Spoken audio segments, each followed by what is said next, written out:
사울이 살해 위협을 피해서 피신할 수밖에 없었다는 이전의 내용과 그리하여 교회가 더욱 견고해지고 번성해졌다는 이후의 내용은 서로 전혀 일관성을 갖고 있지 않는 것처럼 보입니다.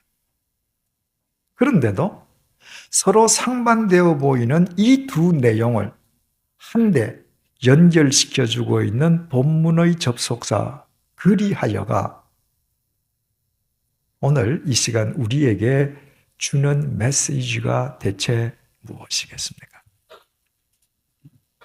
참된 그리스도인이 되기 위해서는 눈에 보이는 것만을 모두라 속단해서는 안 된다는 것입니다. 참된 그리스도인이 되기 위해서는 눈에 보이는 것을 뛰어넘어 보이지 않는 것까지 볼 수 있어야 된다는 것입니다. 다시 말씀드리면 진정한 그리스도인은 눈에 보이는 것을 뛰어넘어 주님께서 친히 그려가시는 구원의 큰 그림을 볼 수 있어야 된다는 것입니다. 이런 관점에서 오늘의 본문은 청년 사울이 13년에 걸친 다소의 칩거를 어떻게 믿음으로 이겨내고 믿음의 용장이 될 수 있었는지 우리에게 일깨워주고 있습니다. 사울이 만약에 다메섹에서나 예루살렘에서나 자신을 죽이려는 눈앞에 있는 헬라파 유대인들만 보았더라면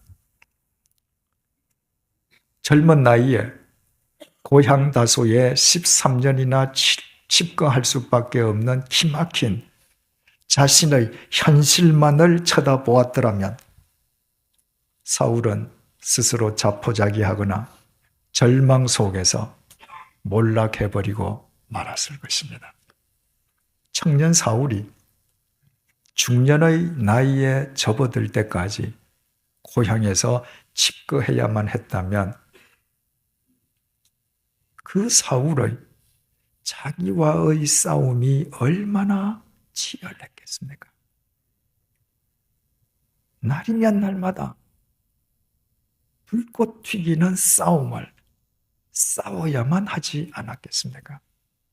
그러나 사울은 그 싸움에서 패배하지 않았습니다. 믿음으로 그 싸움을 이기고 믿음의 용장이 되었습니다. 사울은 눈에 보이는 것을 뛰어넘어 보이지 않는 주님의 구원의 큰 섭리의 그림까지도 보는 자였기 때문입니다. 자신은 비록 헬라파 유대인들의 살해 위협을 피해 다소에 칩거하고 있지만 그러나 그 당시의 상황 속에서도 주님의 몸된 교회와 그리스도인들은 조금도 위축되거나 타격받지 않았습니다.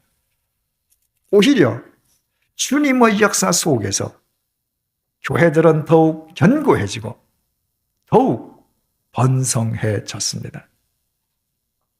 그 큰 그림을 보고 있는 한 사울에게 자신이 당하는 다소의 칩거는 아무것도 아니었습니다. 자기 역시 그 큰 섭리의 판 속에 거하고 있기에 당장은 고난과 환난처럼 보인다 할지라도 그것은 결과적으로 자신을 믿음의 용장으로 세워주시려는 주님의 은총임을 주님의 그 섭리의 판 위에서 믿음의 눈으로 읽을 수 있었기 때문입니다. 그래서 사울은 이 이후에 로마서 8장 18절을 통해서 이렇게 고백하지 않았습니까? 생각한데 현재의 고난은 장차 우리에게 나타날 영광과 비교할 수 없도다. 이 이후에도 사울은 수없이 많은 고난을 겪었지만 그는 단 한 번도 고난 그 자체만을 바라보지 않았습니다. 사울은 눈에 보이는 고난을 뛰어넘어 보이지 않는 미구에 닥칠 영광까지 보았습니다. 주님께서 이루시는 큰 구원의 섭리의 그림을 보는 자였기에 가능한 일이었습니다. 또 사울은 로마서 8장 28절을 통해서 이렇게 고백했습니다. 우리가 알거니와 하나님을 사랑하는 자, 곧 그의 뜻대로 부르심을 받은 자들에게는 모든 것이 합력하여 선을 이루느니라. 사울에게는 자신의 중심이 주님을 향해 있는 한 어떤 문제도 문제가 되지 않았습니다. 문제처럼 보이는 것들이 낱마처럼 얽혀 있다 할지라도 주님의 그 큰 섭리의 판 위에서는 주님에 의해 선으로 귀결됨을 자신의 믿음의 눈으로 볼 수 있었고 매번 자신의 삶으로 확인할 수 있었기 때문입니다. 이렇듯 사울은 오직 구원의 큰 틀을 보고 있었기에 다소의 칩거를 믿음으로 극복할 수 있었을 뿐만 아니라 세상의 어둠을 물리치고 인류의 역사를 새롭게 하는 믿음의 용장이 될 수 있었습니다. 그런데 본래 사울은 다메섹 도상에서 시력을 상실했다가 사흘 후에 아나니아의 안수 기도에 의해서 눈에서 비늘이 벗겨지며 다시 보게 되지 않았습니까? 우리는 여기에서 본문과 관련해서 그 의미를 보다 더 깊이 터득하게 됩니다. 예전에 사울이 비늘을 뒤집어 쓰고 살았다고 하는 것은 눈에 보이는 것만을 모두라고 속단하는 어리석은 인간의 삶을 살았음을 의미합니다. 그리고 주님 안에서 눈에 비늘을 벗음으로 말미암아 그는 비로소 눈에 보이는 것을 뛰어넘어 보이지 않는 주님의 큰 구원의 그림까지도 볼 수 있는 사람이 되었습니다. 그런데 우리말 다시 보다로 번역된 헬라어 아나블레포의 뜻이 다시 보다는 의미와 함께 위로 보다는 의미가 있다고 말씀드리지 않았습니까? 따라서 사울이 비늘 벗은 눈으로 다시 보게 되었다는 것은 단순히 잃었던 예전의 시력을 회복했다는 차원을 뛰어넘어 위를 향해 주님께 자신의 시선을 고정시키는 사람이 되었음을 의미한다고 말씀드렸습니다.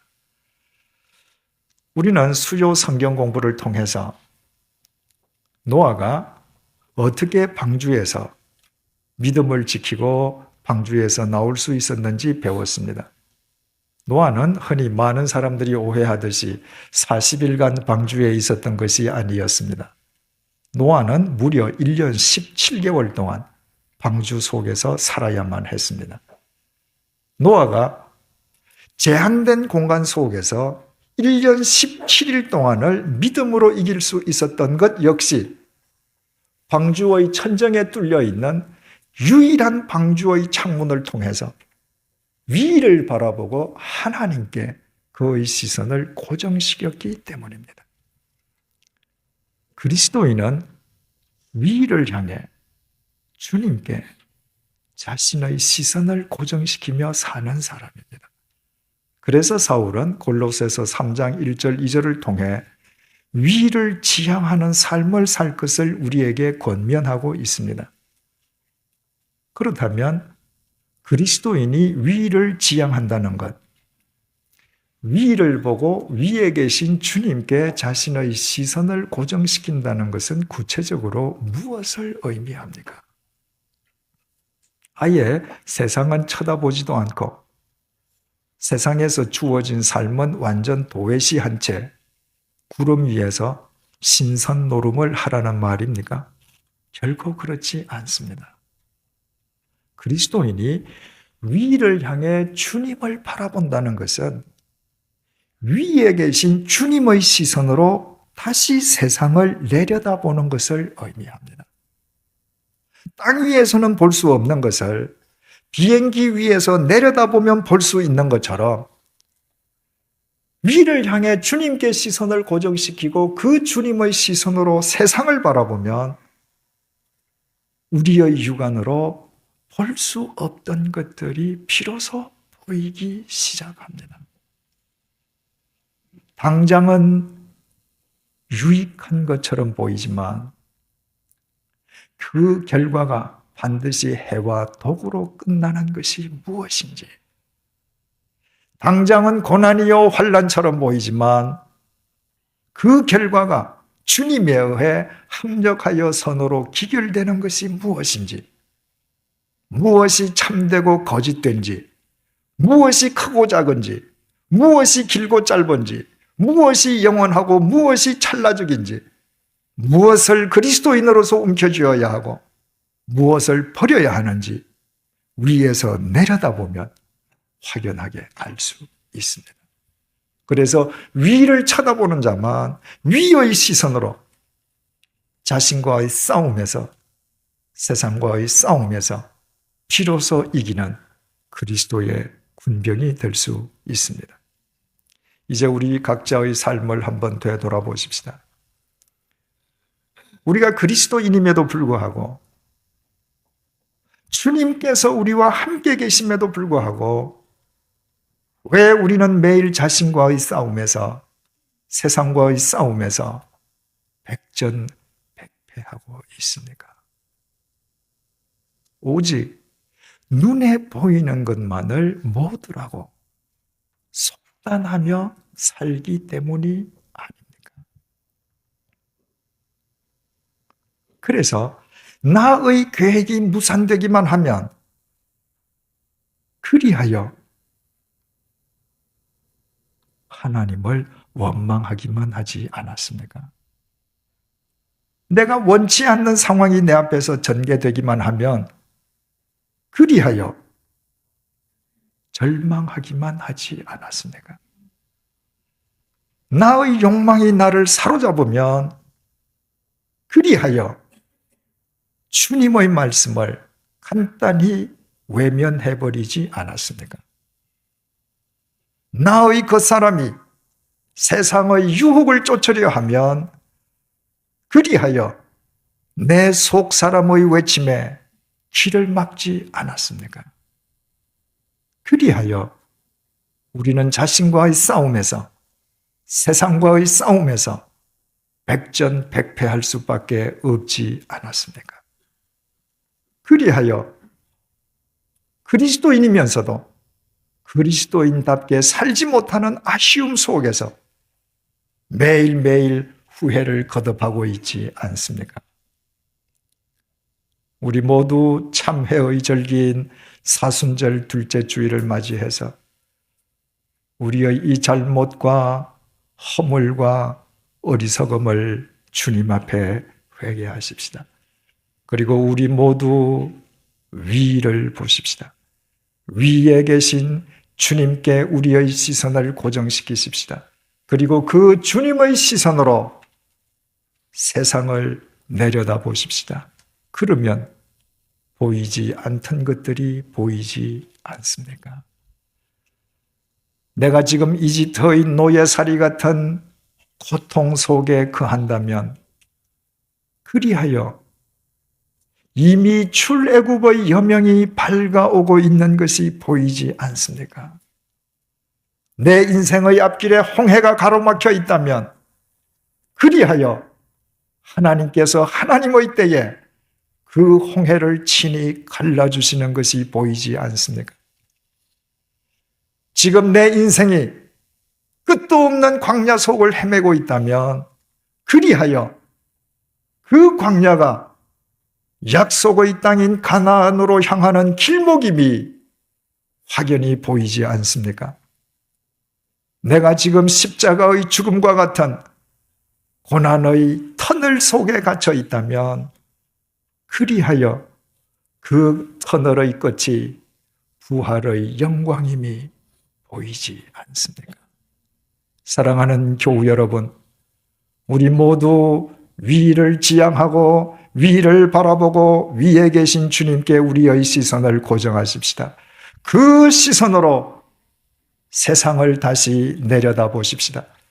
그리고 주님께서 창세기에서부터 요한계시록에 이르기까지 이 방대한 말씀을 통해 우리에게 보여주신 주님의 그 구원의 큰 그림을 바라보며 살아가십시다. 그때 우리는 우리 자신과의 싸움에서 이길 것이요, 우리는 이 세상의 어둠을 물리치는 진리의 빛, 믿음의 용장이 될 것입니다. 기도하시겠습니다. 주님, 천지를 창조하신 주님 앞에서 우리의 이 작은 눈으로 우리가 대체 무엇을 본다 할 수 있겠습니까?